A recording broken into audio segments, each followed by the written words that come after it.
자, 오늘부터는 브루드웨가 한 얘기 중에 우리가 지난 시간에 구별짓기라는 책을 봤는데, 그 구별짓기라는 책은 주로 일상생활에서 소비 취향에 관련된 얘기예요. 근데 브루드웨는 소위 이제 장이라는 얘기를 하는데, 이 얘기는 조금 할 필요가 있어요. 장이라는 거, 영어로 필드, 불어로 샹이라는 건데, 이게 이제 뭐냐면 막시즘에 대한 비판이에요. 그리고 배보를 끌어들여온 겁니다. 예를 들면 막스는 뭐라고 했냐면, 경제적인 하부 구조가 상부 구조를 다 결정한다고 그랬기 때문에 무슨 학문, 취향, 뭐 법률, 정치 이런 걸 연구를 하나도 안 했어요. 왜냐하면 경제가 다 그걸 규정한다고 생각하니까. 그래서 사실은 이제 알투세가 무슨 상부 구조의 상대적인 자율성이라고 얘기한 거는 바로 그런 막시즘의 전통적인 막시즘의 분석들에 대한 비판이었는데, 실제로 그런 막시즘의 논리, 경제적인 우월성에 대한 논리로 가장 먼저 비판을 한 사람이 사실은 베버라는 사람이에요. 베버가 쓴 종교사회학, 어마어마한 분량의 종교사회학이 뭐냐면, 어떤 그 역사의 변동이라고 하는 것이 그런 경제적인 구조에 의해서 변동되는 것이 아니고, 종교 활동하는 사람들의 어떤 문화적인 어떤 투쟁, 상징적 투쟁을 이렇게 분석을 해보니까, 그런 정통성을, 소위 이제 오소독스라고 하고 헤테로독스라고 하는데, 정통성을 가진 사람과 이단자가 나와서 이렇게 서로 싸움을 하면서 정당성을 확보한 사람들이 나중에 그 장을 지배하더라. 뭐 이런 얘기를 이제 배부한 겁니다. 뭐 종교 사회에 관련된 배버의 논의는 그것 자체로 뭐 열대 번 할 만큼 대단히 그 깊이가 있고 아주 중요한 부분입니다. 제가 뭐 사실은 그걸 지금 강의할 만큼 준비는 안 돼 있는데, 이 브루드웨는 1971년에 그 종교사회학, 베버의 종교사회에 관련된 논문을 두 개 써요. 그 굉장히 중요한 논문입니다. 그 중에 하나의 논문은 어디 영어 책에 이렇게 그 영어로 번역이 돼서 이게 그 편집된 게 있어요. 제가 지금 예전에 가지고 있었는데 지금 어디서 있는지 잘 못 찾겠는데, 요즘 뭐 구글에 치면 그렇게 다 나옵니다.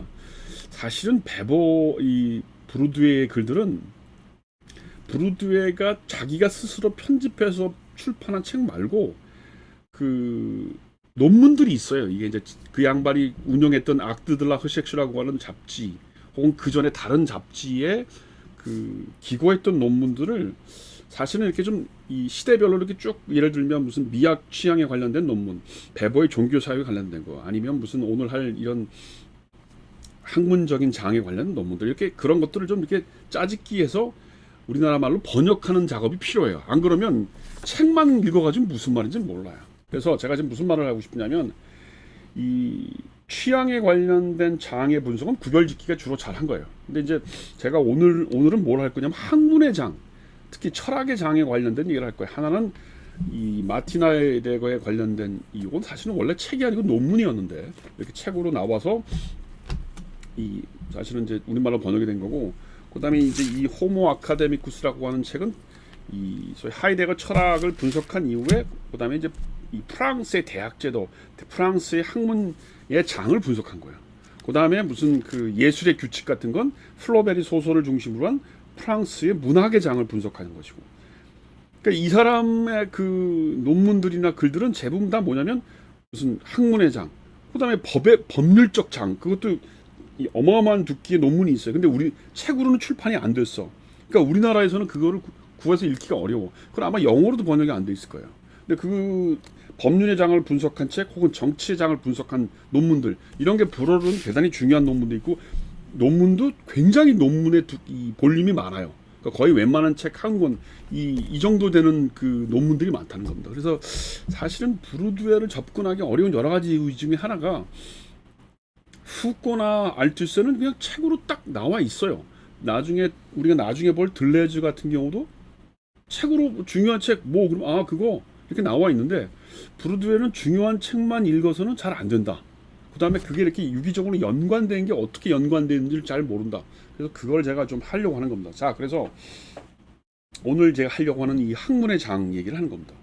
사실은 제가 구별짓기를 하면서 조금 했어야 될 얘기가 하나 있는데, 그게 뭐냐면 그 의견의 생산, 그 문화, 그 8장 그 문화와 정치라고 하는 챕터가 사실은 대단히 중요한 챕터고, 정치학을 하는 사람 입장에서는 구별짓기에서는 사실은 8장을 읽기 위해서 앞에 무슨 계급론이나 뒤에 취향론을 얘기하는 거예요.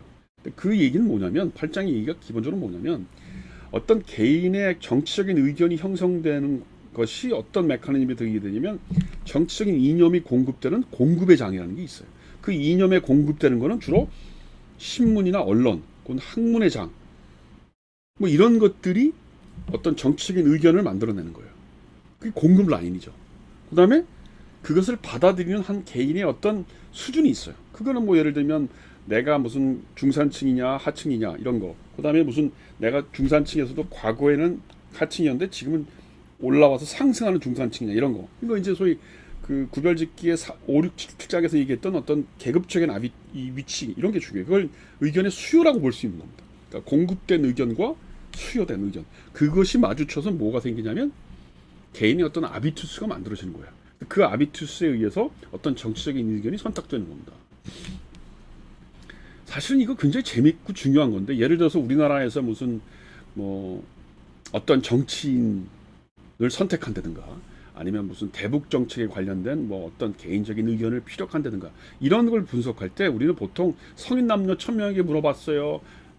그래서 남녀를 구별하든가 그다음에 세대별로 20대 때는 어떻게 생각하고 40대 50대는 어떻게 생각해 이렇게 그 나이별로 물어보고 그러니까 처음에는 계급적인 거 그다음 남녀 성별 구분 그다음에 뭐 세대 구분 이렇게 물어보는데 실제로 그 사람이 처했던 위치 계급적인 위치를 물어보는 방법도 빠져 있고 그다음에 그런 언론이나 학문회장이 이런 그 대북 관련된 예를 들면 어떤 정치적인 의견을 어떻게 공급하느냐 이런 것들을 분석하는 방식이 굉장히 중요해요. 사실은 이 커뮤니케이션 학과에서 요즘 어떤 식으로 강의하는지 모르겠는데 이 부분은 커뮤니케이션에 굉장히 중요한 커뮤니케이션 학과에서 굉장히 중요하게 다뤄야 될 부분입니다. 그래서 이 부분은 사실은 내가 나중에 무슨 정치적인 장이나 아니면 텔레비전에 관하여라고 하는 그 책이 따로 있어요. 그래서 그거는 정치의 장을 분석하면서 이 정치적 의견에 관련된 얘기는 다시 한번 더 할 겁니다. 그래서 오늘은 뭘 할 거냐면 이 학문의 장에서 왜냐하면 어떤 정치적인 의견을 만들어내는 것이 언론이나 정치나 학문과 다 관련이 있는데 그 중에 이제 하나씩 장을 분석하는 거예요. 그게 이제 이 학문의 장인데 바로 호모 아카데미 스쿨을 들어가서면 어려워요. 이건 프랑스 전체 대학의 구조를 얘기하고 어떤 논쟁이 있었을 때 그게 어떤 의미를 갖고 프랑스가 왜 68혁명을 겪으면서 대학 제도가 바뀌었는지 이런 거를 연구한 책이라 너무 양이 많아요. 그래서 제일 좋은 나는 안내서가 뭐냐면 이 하이데거라고 하는 철학자가 어떤 의미를 갖는지를 분석한 이건 다시 논문인데요. 원래는 독일의 초대를 받아서 하이데거 탄생 무슨 몇 주년 이럴 때 이제 브루드웨가 가서 독일말로 물론 뭐 독일말로 벌써 발표를 한 거예요. 그리고 나서 돌아와서 악트들라흐시엑슈라는데 불어로 번역해서 일단 잡지에 논문을 냈고 그다음에 그걸 따로 책으로 한 권 만들어서 프랑스에서도 온톨로지 폴리틱 든 마틴 하이데거는 책이 조그만 책자가 나왔어요. 그걸 보고 번역한 겁니다. 대단한 책이에요. 이 책의 기본적인 내용이 뭐냐면 한마디로 얘기하면 하이데거는 나치에 그 관여를 했던 사람이에요. 그렇죠? 그래서 하이데거의 철학은 나치에 관여했던 그 사람의 어떤 그 정치적인 행보 때문에 철학 내용도 다 똑같다 볼 거 없다. 그냥 너는 그 전통적인 그 뭐라 그럴까 이 보수 꼴통이다 이렇게 보는 거예요. 그러니까 하이데거가 나치즘에 동조했기 때문에 하이데거가 썼던 존재와 시간부터 수많은 철학적인 책도 다 그냥 다 나치즘에 관련된 것이다라고 보는 거예요. 간단하게 보면 그런 거죠. 왜 우리도 그런 거 가지고 그 시비 거는 무슨 그 지식인들 있지 않나? 예를 들면 무슨 이광수가 예전에 민족 개조론도 썼고 그다음에 무슨 친일도 나중에 한단 말이에요. 그러니까 이제 이광수의 소설도 다 친일적인 냄새가 있다. 왜? 그 사람이 친일 행정을 했으니까. 이렇게 보는 거죠. 그다음에 이제 반대로 뭐냐면 아니다. 그 사람이 비록 나치즘에 동조를 했지만 그의 철학은 그렇게 보수 꼴통적인 나치즘의 어떤 전체주의적인 건 달리 어떤 철학적인 의미가 따로 있다. 양쪽이 있는 거예요. 우리 조교 선생은 어떻게 생각해요? 어떤 학자의 글과 어떤 학자의 행동이라고 하는 게 똑같이 그냥 어떤 행동을 하면 그 사람의 철학적인 사유도 글로 가는 거예요? 아니면 좀 분리될 수 있다고 보는 거예요? 저는 분리될 수 있다. 분리될 수 있다고 본다. 내가 보기에는 브루드웨는 분리될 수도 있지만 완전히 분리되지는 않고 그래서 뭐라고 하냐면 이걸 정치의 장이라고 생각해요. 이 정치의 장과 학문의 장은 이중적인 것으로 중첩되어 있다는 말을 해요. 그래서 완전히 분리된 것도 아니고 완전히 떨어진 것도 아니다. 그래서 사실은 프랑스에서도 하이데거에 관련된 얘기, 독일에서도, 유럽에서는 이 하이데거라고 하는 사람이 대단히 논쟁이 많이 되냐면, 왜냐면 어마어마한 철학자거든요. 소위 플라톤 이래 최초로 자기 얘기를, 오리지널한 자기 얘기를 하는 철학자는 하이데거밖에 없다고 얘기하는 사람도 있어요. 물론 칸트를 대단하게 보는데 플라톤 이래 서양 철학사에서 가장 오리지널한 철학을 한 사람은 하이데거다, 이렇게 얘기하는 사람이 있어요. 그러니까 어마어마한 철학자죠.